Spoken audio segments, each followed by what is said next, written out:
Good evening, everybody, and welcome to Shop Talk, hosted by the Triangle Area SQL Server Users Group. So we are here live. It is thunderstorming outside for Mala, and it's probably coming close for me. But you know what? We're here for you, at least until power goes out and chaos happens, cats and dogs living together, just total anarchy. But in the meantime, we are going to share some stories. We're going to have some fun. I will 100% guaranteed I will rant at least once or twice during the course of this episode. And I'm trying to find the right levels, given the extra noise from Mala's side, but we'll work that out. In the meantime, welcome. Glad to have you back, or glad to have you for the first time. If this is your first time, good luck and have fun. So let me share my screen here because we've got quite a few interesting articles to discuss. The first one is a blog post from Joey D'Antoni, and Joey is talking about something that is new to SQL Server 2025. So this is abort query execution, and the idea behind abort query execution is this is a hint that you can add in Query Store to a particular query. So Joey tells a couple of stories about historically some of the dumb things that he has experienced of vendor databases in particular that aren't very well designed and have certain points of failure that the vendors often don't go back and fix until you really push them on it. And moving on, his solution at that time, which was quite a while ago, mind you, but it was use Resource Governor. Except that there are only certain things that you can protect with Resource Governor. And especially, we're talking about, I think he said it was 2010 when he did this. Yeah, it was 2010. So you're talking SQL Server 2008, the initial Resource Governor. You could really only govern, if I remember right, it was memory. I don't even think they had CPU yet until 2012. So you didn't have I/O. You really didn't have much of anything else. And actually, he mentions it. Yeah, I couldn't use it to directly limit I/O. So you could do CPU. Maybe memory was what came in 2012. I remember early Resource Governor didn't have quite as much capability, and then they've added capability over the years. But this was also, as he mentions, rather draconian because you were taking everything in that classifier and saying, guess what? You're capped on CPU. You're only allowed a certain amount of CPU, and that's it. That's all you're going to have. So that's okay in some circumstances. However, in this particular scenario, we might be looking for a single query. There might be one bad query, one bad apple, and we want to burn this query to the ground. We want to make sure that it never runs. And that's where SQL Server 2025 gives us something. Abort query execution. So this is a query store hint that you would apply to a particular query ID. And the option is use hint abort query execution. Now, this is a very big hammer. I mean, using Joey's analogy there, this is a rather strong point of attack because you're going to prevent that query from ever running. It's not just, let me go kill that thread, let me kill that SPID right now, kill whatever process is trying to run the query. It's every time somebody tries to run the query, you will get an error message, and it will fail. So error 8778, severity 16, query execution has been aborted because this hint was specified. I suppose it will get the point across. And maybe if you're in a large enough organization, there's some query that somebody's got on an automated process and you just don't know who it is, but you need to take care of it. I could see that. At the same time, though, I look at this and say, I don't know that it's going to be generally useful. I think it will be situationally valuable. It might be interesting. Actually, I guess I could see it in, depending on how quickly the results update, you could go wild with it and say, all right, Your expensive Power BI queries, I'm going to allow you to run those from 7 p.m. until 5 a.m. and have an automated script that adds these to specific query IDs. But then you need to have those queries in Query Store. And if I learn that, oh, my query is being killed because of this, let me just make a minor change to the query and see if that changes the query ID. So if we're going to play build up and tear down and passive aggressive DBA, you got to work on it. Now, Anders has perhaps the right answer to this in chat. PowerShell script to add this to all ORM queries.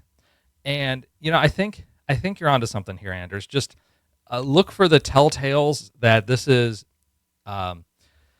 in Hibernate or Entity Framework or something like that. And you could use even the regular expression functionality that's in SQL Server 2025. Go find all of the queries in the query store that look like they are ORM style queries, and then procedurally apply this to all of those. And teach those developers that, yes, they should probably learn to write some SQL code. And by the way, store them in a queryable JSON column. That's the spirit. By the way, I have not even mentioned my wonderful co-host who is over here. I did mention her in passing because of the noise level, but we have the one and only Mala, literally the only Mala. So how are you doing, Mala? Oh, okay. Hi, everyone. No, I thought I didn't even notice that you didn't say anything. That's fine. Go on with the rant.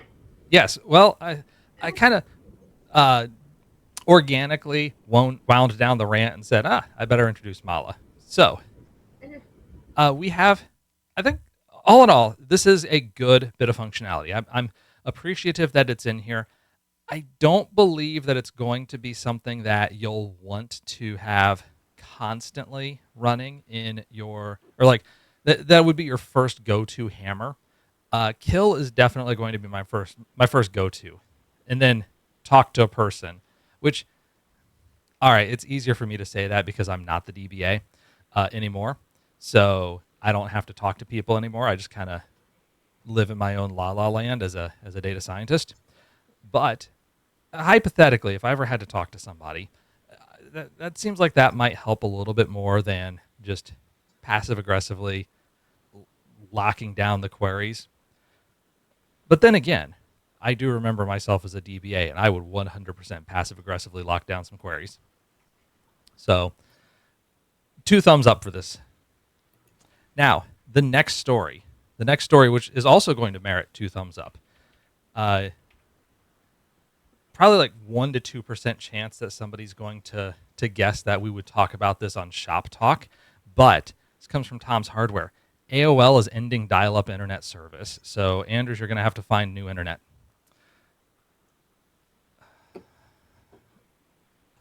This is an old modem. Story time with Kevin. I actually never had a 56K modem that used AOL.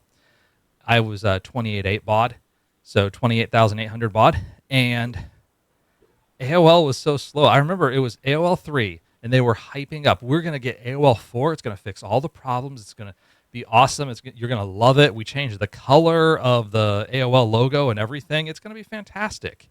We actually switched off of AOL before AOL 4 ever happened, so I don't know if it ever fixed everything for everybody, but I'm just going to assume that it probably did not fix the primary problem of we have so many modems and we have 3 to 4 times as many people trying to connect in at a given time during the day. Because I don't think that a new logo probably is going to fix those issues. But then again, I don't know. I'm not a marketing person, so maybe I'm wrong.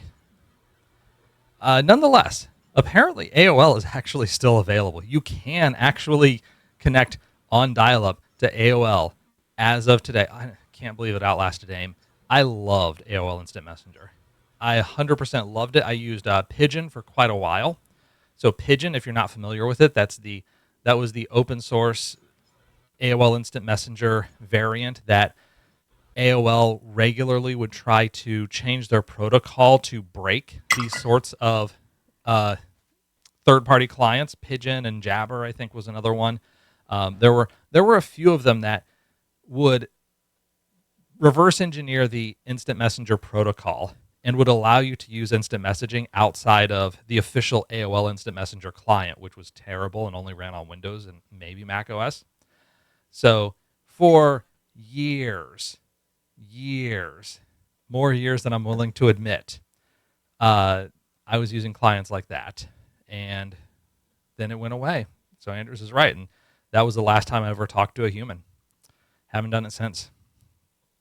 So if you are on AOL dial up, you have until September 30th to switch over.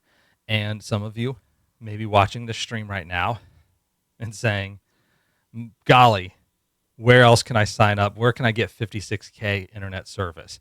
Because I don't really trust that ISDN stuff. And, the last time I actually looked for internet service was 1995. So I'm not that familiar with like DSL or cable or anything. And I can't afford a T1. So if you're one of those people, I have good news for you because apparently, if I scroll down, I thought there was a little bit where you can actually get uh, connectivity.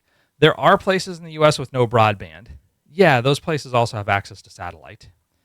So it's very rare to find a place where you cannot get satellite service and you cannot get broadband and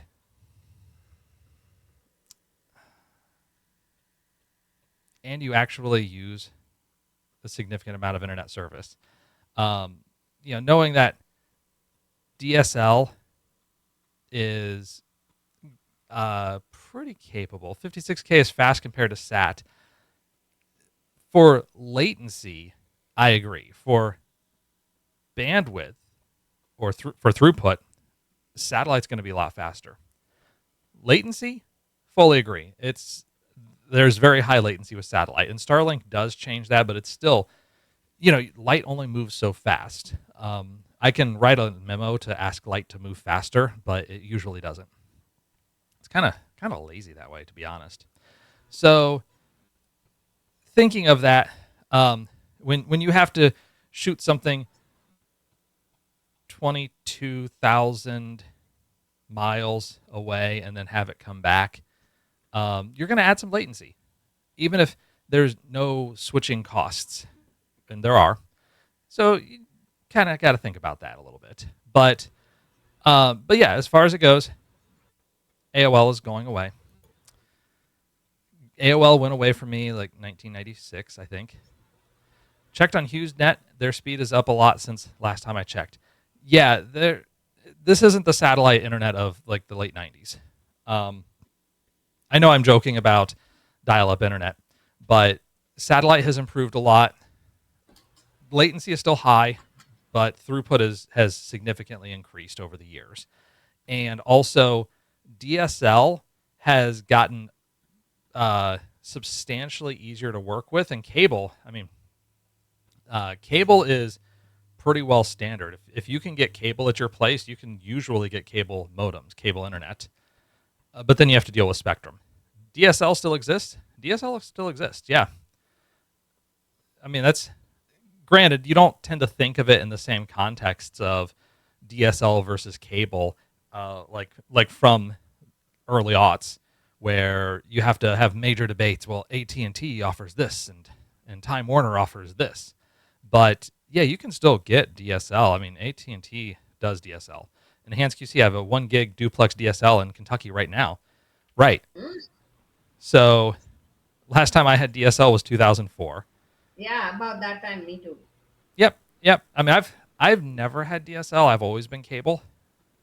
But then at this point in time, it really isn't that different because we're not sending over copper coaxial cable lines or copper internet lines. It's all fiber optic. So really it's more of the switching stations and the hardware. Because hey, almost everybody's fiber optic. So it's just a matter of to the extent to which it's fiber optic and how much bandwidth they're willing to give you, which surprisingly, you all might be shocked to hear this, but when Google Fiber came to this area and actually became readily available, Spectrum suddenly tripled the amount of bandwidth that they would give you for no extra cost. They just suddenly found like 3 times the bandwidth. It's so amazing. Right at the time when, you could buy Google, which actually gave you multiple times that for less money. But it was still very nice of Spectrum to like look under the couch cushions and find a few hundred megabits per second additional bandwidth for everybody. It's amazing how that works sometimes. Now FiOS, I was angry about when North Carolina had FiOS until about 2012 or so. And North Carolina is a weird state because there is essentially implicit monopolies for internet services. And Verizon, as part of a merger, I want to say it was one of the other baby bells, but as part of the merger, they had to take FiOS out of North Carolina, which is why you can get it in Virginia, but you can't get it in North Carolina anymore. They got rid of it in 2012, right before I moved down here. So for quite a while, as an incentive to this point, build out broadband services in many of the smaller counties in North Carolina, what the state legislature would do is essentially say the first company to lay down wires in a given area would be given a fairly safe quasi-monopoly. So it wasn't a guaranteed 100% monopoly, but if Spectrum laid out some lines, or if Suddenlink laid out lines, or if AT&T laid out lines, you wouldn't have the same rules around being able to piggyback on those services, or the legislature also would not allow another competitor to come in and put in their lines. This changed to an extent with Google, but then even so, it took Google years to get past all the legal hurdles around just digging in the state. So that's part of why they announced, hey, the triangle area is going to get Google Fiber. They announced that back in, I think, 2015. They sent out T-shirts. It was amazing. Look at this. You're going to get Google Fiber here all across the triangle. And it wasn't until 5 years later that they were actually digging. So I figured out how to download massive games quick on FiOS. Order a pay-per-view movie, and they open up the pipe to the max until the movie was downloaded. See, that's the type of innovative thinking that we need here on Shop Talk. So thank you, Anders, for that pro tip. All right. So that was our look at history. And now we're going to look at, I'm going to call this next segment Days of Future Past. And this segment is brought to you by Chef Mike. In the future, all food will be cooked in a microwave. And if you can't deal with that, then you need to get out of the kitchen. So this is a blog post by Colin Cornaby, and yes, it's about microwaves. The Sunset Microwave Cookbook, great example. We are old. Speak for yourself. Wait, there's food not made in a microwave now? Well, you'll be surprised. Okay, here we go. I'm gonna read a little bit of this because I love the implicit sarcasm in the post here. As a restaurant owner, I'm astounded by the rate of progress since microwaves were released a few short years ago. Today's microwave can cook a frozen burrito. Tomorrow's microwave will be able to cook an entire Thanksgiving dinner. 10 years from now, the microwave may even be able to run the country. Recently, I was watching a live stream of a local microwave salesman. He suggested that restaurants should cook all their food in a microwave. So we need to transition to this new way of cooking because clearly this is where the future is going. I expect in a few short years, kitchens will be much smaller. Gone will be the stoves and ovens and flat tops. Restaurant kitchens will only be a small closet with a microwave. I predict this will happen by 1955 at the latest. Basically, really satiring Sam Altman and the other people in the generative AI space of, see, all of your stuff, all your code development is just going to be done with agents. It's all language models. They're gonna fix everything. And you know, some of you people who cook for a living, you're gonna get upset at this because you've lived in your fancy doing it by hand on an oven job for so long, and you're just desperate to keep that job. You don't realize that the microwave is where it's at. The microwave is going to be able to cook everything. So if you can't cook everything in a microwave, that's a skill issue. That's a you problem. Which is why I, for example, will like grill everything using a microwave because it's great. It can do everything. So if when microwaves are everywhere, you will be so far behind. You're never going to know how to use a microwave because you're just stuck. You're stuck in your old timey using other tools type of mindset. And really, you should just be microwaving everything. But fortunately, you can pay $49.99 for a 2-week course. Also, subscribe to the blog and also the Medium and the feed, the podcast, the YouTube channel. You should probably also connect to Patreon. And essentially, it goes on. It goes on and on. It's obviously a very sarcastic post about the silliness of this mindset of, well, look, if we can realize in reality, I mean, I'm not going to keep reading from it. I highly suggest you read it. Everybody read it. Anyway, I will do the last bit here. So anyway, I have to go. I'm busy tracking the minutes my chefs are running their microwave so I know who to fire. This is a foolproof system that there's absolutely no way to game. Which, yeah, I wish this was just satire and it was total absurdity. But you know that there are companies doing this. You know that there are well, how many Copilot queries have you written? How many times have you talked to Copilot? And the person talking to Copilot the most is obviously doing the best. And that there's no way to game a system. There's no way to game a system. It's impossible. There's no way to write an agent to communicate with other agents and run up those numbers. But I love the post. It is great. And actually the best part is his blog. Oh my gosh, I remember this episode. I remember this episode of Kitchen Nightmares. This was actually, I made the joke about Chef Mike. This was Chef Mike.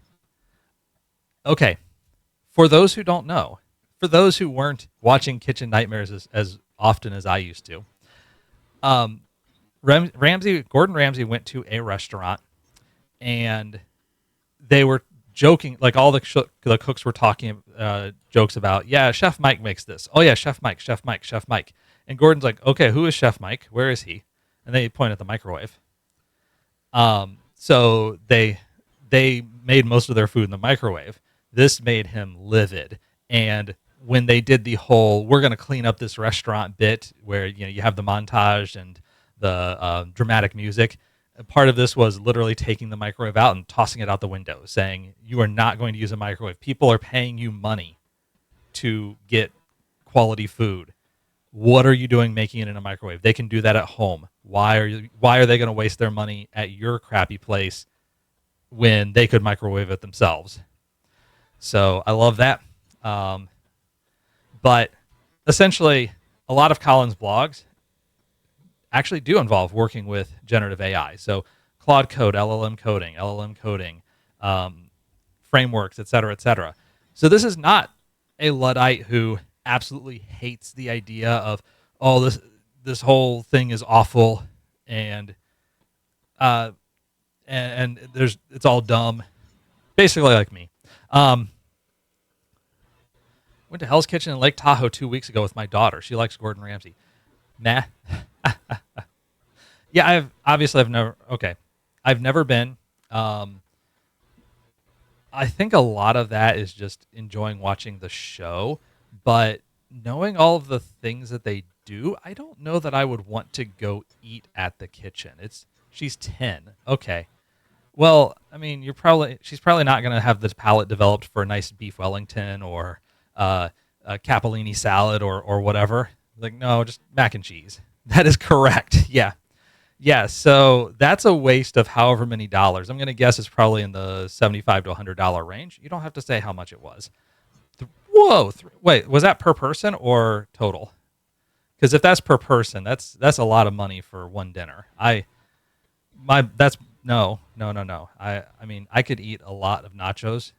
I could eat a lot of burritos. I could eat a lot of Peruvian rotisserie chicken. Well, it's Lake Tahoe. I mean, stuff is not cheap around there. I mean, So, that's fair. That's yeah, fair. yeah. Total dollars. Okay, okay. That's fine. That's fine. $300. So, like $100 a person. If you're going out there for the experience, for hey, let's have some fun with this. Sure. Hey, maybe I'll see a celebrity from a distance because they're not going to let me near the table.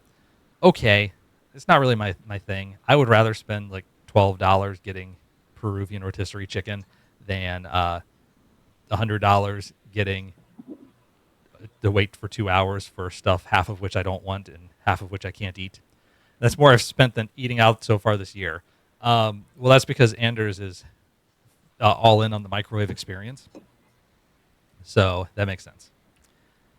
Okay, we've actually blasted through quite a few articles so far, so that's nice. Chef Mike, absolutely, I love that. Um, I loved that episode. I still use Chef Mike at the house. We talk about Chef Mike, and it's good. It's fun. And also, in a proper restaurant, I think that there can be a place for a microwave. And I may not be talking about the finest of fine dining, but for some things, yeah, it's okay. You can defrost certain items in a microwave. There are certain things that you probably should cook in a microwave. Um, for fine dining, where you're expecting things to be absolutely fresh right there, yeah, that's pushing it. And I suppose if I want to stretch this analogy, if I want to unnecessarily bend it back toward generative AI and development, I would probably say there are good use cases for Copilot, for Perplexity, for Claude Sonnet, and working with different services. There can be decent use cases for it. The main problem that I'm going to run into, though, is if your entire existence is I'm just going to take whatever this thing spits out. I mean, you're basically the Stack Overflow developer. That is the latest iteration of the Stack Overflow developer, where I'm just going to go Google whatever I'm looking for, and the first thing that pops up in Stack Overflow, I'm going to copy and paste the code. I'm going to throw it in and run it and hope that it works. Yes, there are developers like that. They're called bad developers. So basically, it changes nothing. Pretty much, it makes your bad developer even less likely to look at the code. And there was something that I read. I don't know where it was, but now I regret that I did not save it. The argument is, if you think about it, what is legacy code?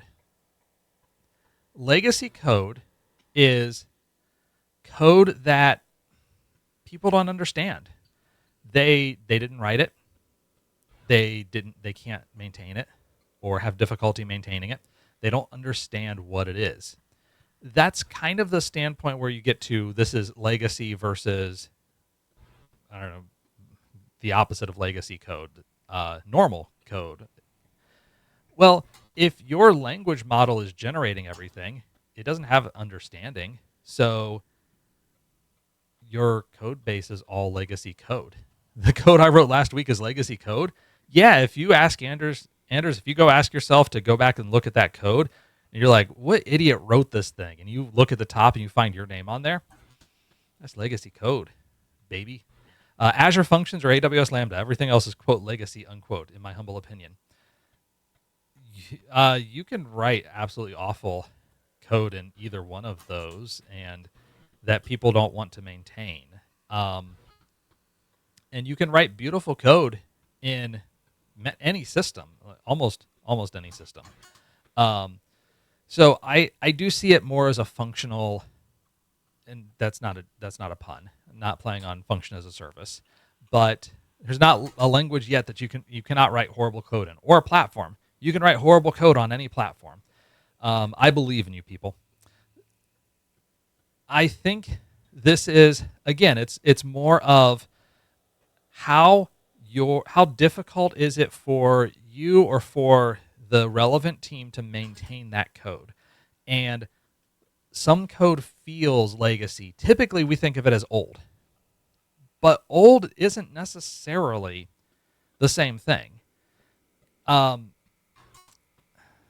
think it was Roy Osharov who actually, no, it wasn't Roy Osharov. It was the guy who did brownfield development in .NET. I forget what his name is. I remember from like a decade ago, but basically, one definition of this was that legacy code is code without unit tests. I really don't like that definition, but if we lay out just for a moment, I'm going to lay out the statement that legacy code is code that your developers who are responsible for the code do not themselves particularly understand. That way we can get around, well, what is understanding? Is it that I have to memorize all of the lines of code? I can mentally run through all of it in my head at prompting at 3 a.m. Somebody yells at me, what does this function do? No, not really. But is it something that I feel comfortable enough that I can go through if I have to debug this code, if I have to extend this code, if I have to explain to somebody this code, that I can do it without an immense struggle? Then language models generate legacy code. All of your code is legacy code because they don't understand it. They don't have the capacity to understand. You don't understand it. You just relied on this thing to do it. So yes, this is the Stack Overflow developer made much worse because now the Stack Overflow developer can produce 100 times as much horrible code. Now think about all the security violations, all of the problems that you can find, every last bit of awfulness that we experience today because so many of our software developers are lowest common denominator. And we're going to make that 20 times worse because they can generate 20 times as much code.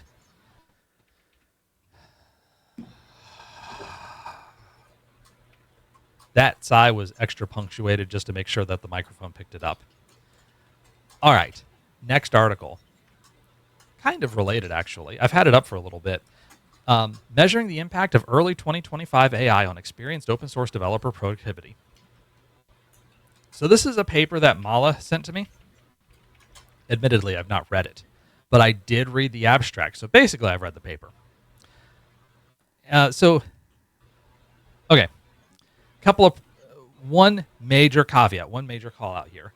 16 developers, moderate AI experience, completing 246 tasks in mature projects on which they have an average of 5 years of prior experience. So we are talking about typically what we would think of as senior developers working in areas where they already know the base very well. We have randomly assigned tasks, and when AI tools are allowed, they primarily used Cursor Pro and Claude 3.5 or 3.7 Sonnet. So before starting the tasks, developers forecasted that AI will reduce completion time by 24%. After completing, they estimated that it reduced completion time by 20%. In actuality, it increased completion time by 19%. In other words, the AI tooling slowed down developers. So the slowdown also contradicts predictions from experts in economics and machine learning, who were thinking nearly 40%, which if you listen to like Microsoft or OpenAI or Anthropic salespeople, they will 100% talk about your code development will be 40% faster. And in this case, it absolutely was not. It was actually slower for those senior developers working in areas where they know it well. Now, Mala, I don't know if you've had a chance to read through the article more thoroughly, but if you wanted to talk about some of what you found. To some extent, I haven't read it thoroughly, Kavit. Total disclaimer. Just like you, I read the gist of it. I really liked it because it's rare to find such articles nowadays, and that's why I shared it. I haven't read it in detail.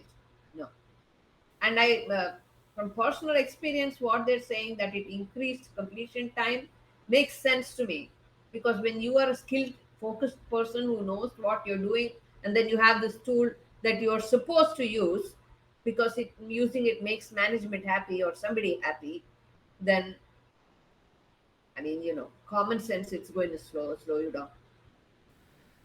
Yeah, and what I will say, so Andrew says, from my experience with Copilot and SSMS, when it's right, it saves you a lot of time. Well, when it's not, and that's pretty much my experience as well. And the problem is that so often you will not know if something is right until you have spent the time to thoroughly review it. Exactly. Yes.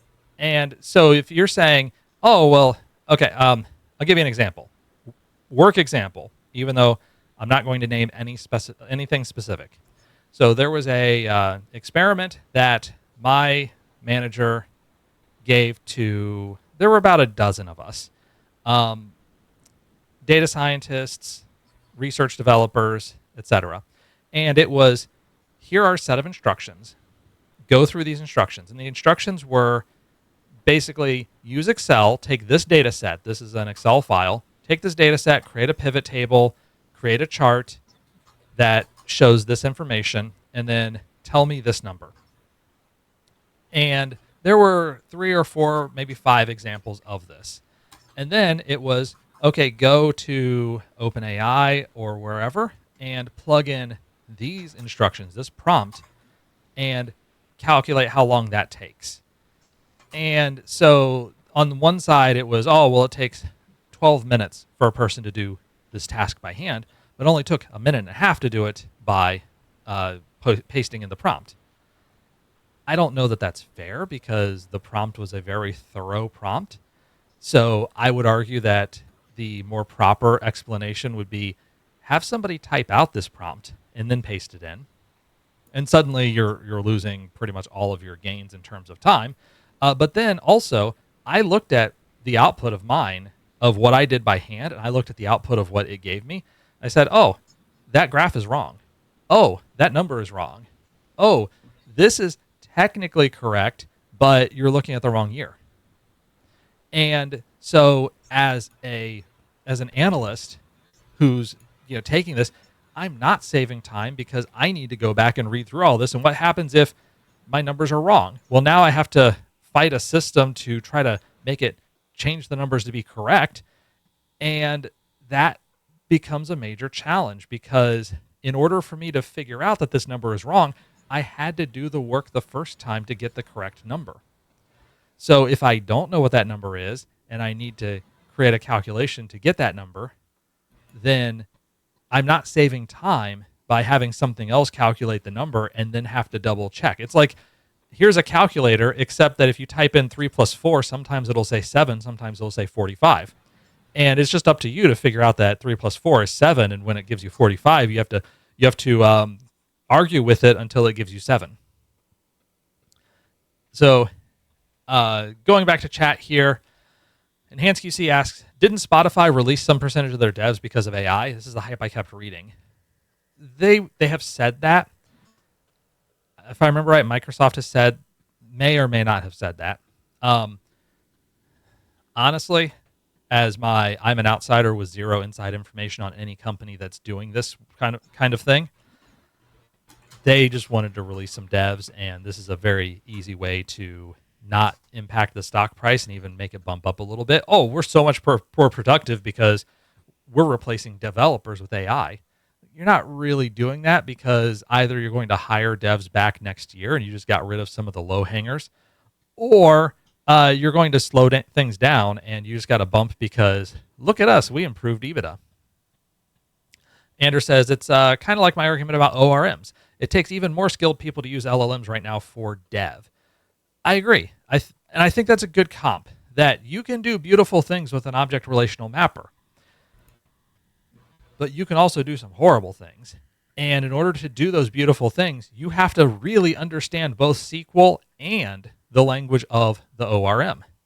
So you have to be very proficient on both sides because the ORM is going to do weird things and you need to be able to work around it. Well, there aren't that many people who are really proficient at ORMs, who are good enough that they can dig into the parse trees and figure out exactly why this object relational mapper is doing what it's doing and fix it. Most of the time, it's, well, here's my entity framework code. Oh, your code is awful. Well, I can't fix it. I can't do anything. Okay, well, that's not very good. So I do like that. Some of the background here, we see speed up on synthetic tasks, which actually sounds like the type of example that I was talking about, where look, or the LLM was 9 times faster, 10 times faster. But it's not often that I take an exact prompt and I paste it in, and that's my entire task. It took the language model a minute and a half to generate results, but I don't think it took the person who wrote that thing a minute and a half to create the prompt. And if you don't write a prompt that is quite as precise, are you going to get the same result? Probably not. So that would be an example of a fairly synthetic task. Or implement a basic HTTP server in JavaScript to satisfy some automatic test cases. And this feels like the author's right here. This feels more like an assignment that you would get in a class, and something that probably there are a bunch of examples of this in public GitHub repos. Whereas we're not writing code to do that. We're writing code to take this poorly formatted Excel file that somebody has monkeyed with over the course of several years and try to fit that data into a database and then show that data. But then we have to change the data along the way. And somehow somebody put the name Ted as a dollar amount in the middle of this. And also by line 7,000, everything shifted over by one column because the person who updated the document kind of forgot to scroll, that you have a scroll bar at the bottom in Excel. So they just pasted it in. Time saved is like the examples given in weight loss ads. Results may vary. You're not wrong there. And so, the authors go through a lot of this and specify, here are many of the promises, many of the claims, and in these examples of experienced developers in mature environments, you have a negative time saved. I think where this sort of thing can work well is greenfield development for proofs of concept, where you can throw away that code afterwards. You're just trying something out. You want to see if something will work. Okay, that's fine. You're not concerned about security. You're not concerned about performance. You're not concerned about quality of code, about technical capabilities. Yeah, have fun. If I you really like the questionnaire towards the end of the research, Kevin, and I think workplaces should actually use that regardless of whether they're doing researches or not, to understand how much people benefit using AI. I'll let you get through everything. It's towards the very end. Yeah, we'll get there. Don't get it twisted. We work for godless corporations without taste, weight, or color. They externalize costs and internalize profits. That is what a corporation is. Corporations are a way of minimizing costs. So externalizing, I think, is an unfair statement. The Douglas North in me is going to say that they're really a mechanism to reduce friction between operations, but they will use AI when and where they can, even if it's inappropriate. Oh, that absolutely, because yeah, you're gonna get all in on the hype. Now, 5 years from now, will they be doing the same thing? That's an open question. I suppose the answer will be yes, in the sense that we're using IntelliSense. Yeah, sure. Mhm, Do I want to live in a world without IntelliSense? No. mhm. Is IntelliSense driving my software development? Also, no. I'm lazy. I want simplification, but I also know how bad IntelliSense can be. This is very similar in concept, even if it will IntelliSense a whole lot more. So, all right, if we get to the questionnaire, for sake of being able to cover this, I'm scrolling through quickly. We have results. We have observed implementation times, and you'll notice implementation time in hours. Uh, there is absolutely a curve, so you can kind of see.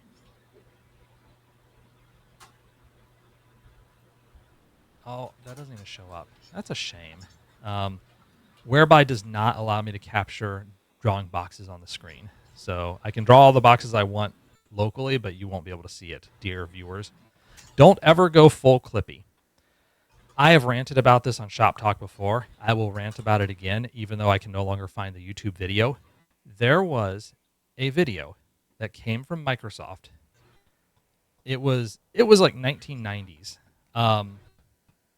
Probably made in about 97, 98, because you could tell it was 1990s camera work. And the idea of Clippy, it was some of the developers who created Clippy and some of the researchers who worked on Clippy. And the idea of what Clippy was supposed to be was a fairly intelligent service that could observe your actions, and based on your actions would tailor the help to those actions. So using Excel, for example, if you were working with pivot tables, if you were working with charts, if you were working with complex formulas, the fact that you were working with this stuff would mean that the automated help would gear itself toward much more advanced operations. Whereas if you had the file menu open and you were just hovering over like open or save and just moving around there, it could capture that you were watching or you were like bouncing around in that menu, or file to edit to file to edit, like you're looking for something, you just can't find it. Then this would show you more simplistic help. So it would show you, here's how to save a file, here's how to open a file. Do you want to copy and paste cell? It would show you those things in the help. So it would tailor itself to the specific experience level of the person involved, and not just give you this big blast of help that, I as a new Excel user don't understand 85-90% of it, or I as a very experienced Excel user know how to save a file, so please stop asking me tink tink tink, it looks like you're trying to create a document. Well, the reason we got tink tink tink instead of what I described is that it was something like 100 megabytes of space. And Microsoft decided that the better use of that 100 megabytes of space would be to add 100 megabytes more of clip art to Microsoft Office 1995. So if you had that Office 95 CD, you got more clip art and you got neutered Clippy. So that is why we make fun of Clippy to this day, because Clippy could have been good. And we're talking mid 90s and they had this capability.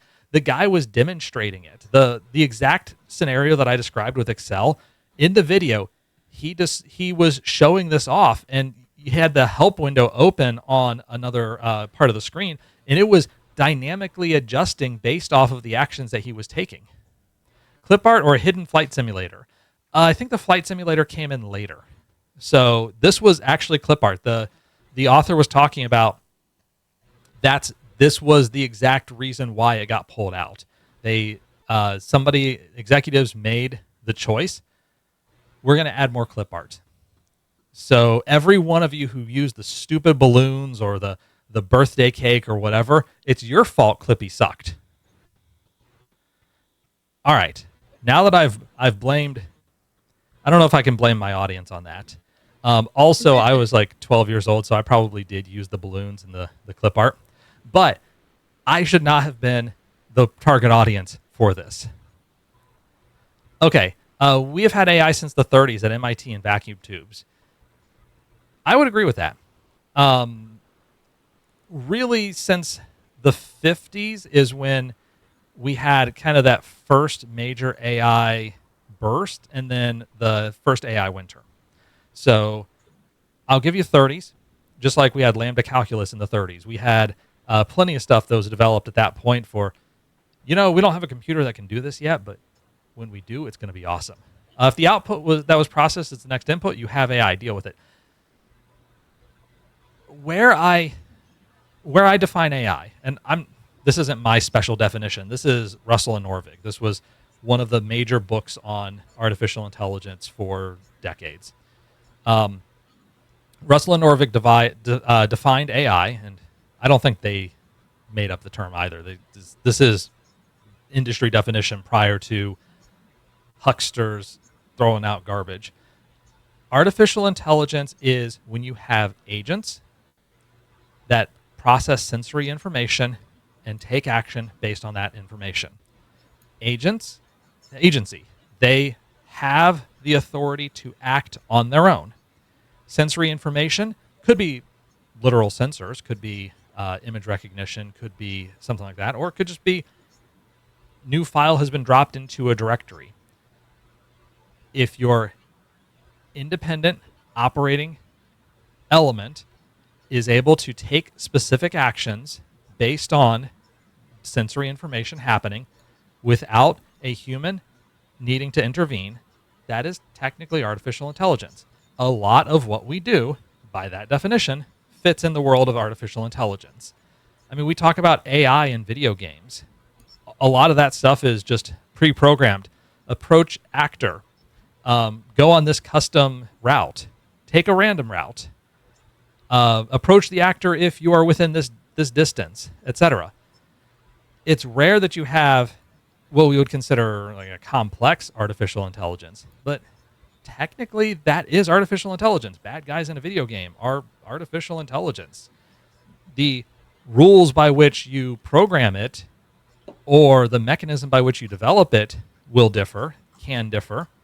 There was one game on Linux where you actually trained a squadron of soldiers. It was all genetic algorithms. So you would teach them how to do certain actions, and then as the soldiers died and got replaced, they would be new generations with mutations and adaptations. And the idea would be that you would adapt a group to be able to overcome specific challenges. It was actually a really neat demonstration of genetic algorithms.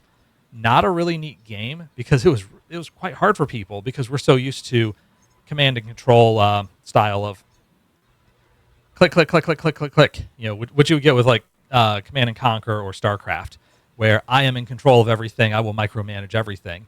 This was the exact opposite of forcing learning patterns on the individual agents.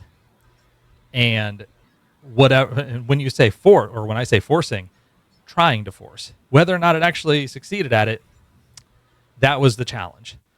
I had a game once, I think a flight simulator that came with a fake Excel screen hotkey. There have been several games like that, yes, where there was a boss screen. AI, when you have no clue how the answer came to be. Let's see. Enhanced QC, I'm reading Nick Bostrom's Superintelligence as we speak. I've heard enough people speak about it. Got to read it. I have not read that myself, so might check that out. Dwarf Fortress is really interesting in that sense. Even the devs don't quite understand it. Yeah, when you get complex enough phenomena in a game, there is no way to chart out the exact behaviors. It can get incredibly challenging when you think about the enormous number of factors that can affect the individual agents that are running around, the dwarves, as well as the external factors and how those external factors can build on each other, especially over time. There are quite a few cases that, as developers, you never would have anticipated it. I think it's really cool. Is heliotropism AI because it's not coming from neurons? Nick Bostrom seems to base everything in terms of neurons or human brains. I don't like that. Yes, I know neural networks are the cat's meow and everything, but no, I talked about genetic algorithms. Genetic algorithms are not neurons. They're not human brains. It's a totally different mechanism, and it is 100% AI. Genetic programming, based off of a similar concept. You know, you've got evolutionary biology as the metaphor versus axons and dendrils and etc. So those are quite different constructs. There are plenty of examples of uh, what I think is perfectly reasonable to call artificial intelligence that does not work on the metaphor of a neuron. And so I do find it quite reductionist to say only neural networks, only deep learning. That's the only artificial intelligence, because that's basically saying, well, literally 50 plus years of research on the topic. No, that's all not real. Okay, so rule based systems, you're talking like Prolog, fifth generation languages, in that sort. That wasn't AI. It was a dead end. Expert systems was effectively a dead end for almost every industry, but it was still artificial intelligence. It was it was still a perfectly valid approach. It was an approach that didn't work. And we could say, oh well, neural networks do work, and they do work generally, um, but they're not the only thing that works. They're not the they are the thing that gets the most love, the most attention, and even within that, since I use the word attention, it's only specific types of neural networks that get a lot of focus, because it turns out that even within the realm of neural networks, a large percentage of them are not optimal. So, in any event, that's going in on kind of a kind of an in-depth rant, kind of an in-depth explanation in medium depth, but that's getting further into where my crotchety old man, this is AI, get off my lawn attitude comes from, is that there are too many people who think this is the this is artificial intelligence. Generative AI is artificial intelligence, and nothing else is, and nothing else will be. And I'm out here saying, I sincerely hope that after the next AI winter, all of you people are out of jobs. Um, not you people in chat, but the hucksters who are selling this crap. Speaking of selling this crap, this is Stack Overflow survey. Ars Technica article: developer survey shows trust in AI coding tools is failing as usage rises. So these are something that software developers use. If history is a lesson, trillions of dollars will go poof. That's a data set to mess with. Oh yeah, the Stack Overflow Mhm. survey. Yes, I love the Stack Overflow survey. I think it's one of the best things that the company does. Right. I messed with last year's, but this year's is out. Good. Yes, yeah. Yes. And by the way, Anders, to answer your point, I agree. I think that's going to be the major downside to the next AI winter. Um, the upside is, I think many of the people who are promulgating a lie will lose their shirts. Um, but you know, we'll see. We'll see. So, okay, 49,000 professional developers. I will probably include this, and we may talk about this in more detail in the next episode of Shop Talk, because we don't have time to get into the full survey today. But 80% of developers use AI tools in their workflow. But trust and accuracy dropped from 40% to 29%. So, as more people are using these tools, more people are finding the limitations in these tools and are finding out that the hype is not the reality is not where the hype was. And Hmm. this is your classic Gartner hype cycle. This is your rise up. We were at the peak of inflated expectations, and we're going on that downhill ride, and we'll eventually get down to the trough of despair. And assuming that enough people find enough value in these types of products, we'll get back up into kind of that plateau of reasonable expectations. And that's going to take a couple of years. But during that time, people like me, I will 100% gloat about this segment, because I have had to deal with all the people on this ride up. So I will 100% gloat on the way down. That is the pettiness in me coming out. And today is a petty day. Andrew says, 30 years since I arrived in data today. I've seen so many things come and go. It's hard to get too excited about the next and greatest thing. And I think that's fair. I mean, I will admit that I am generally, or have been generally, the type of person to get really excited about next big thing. But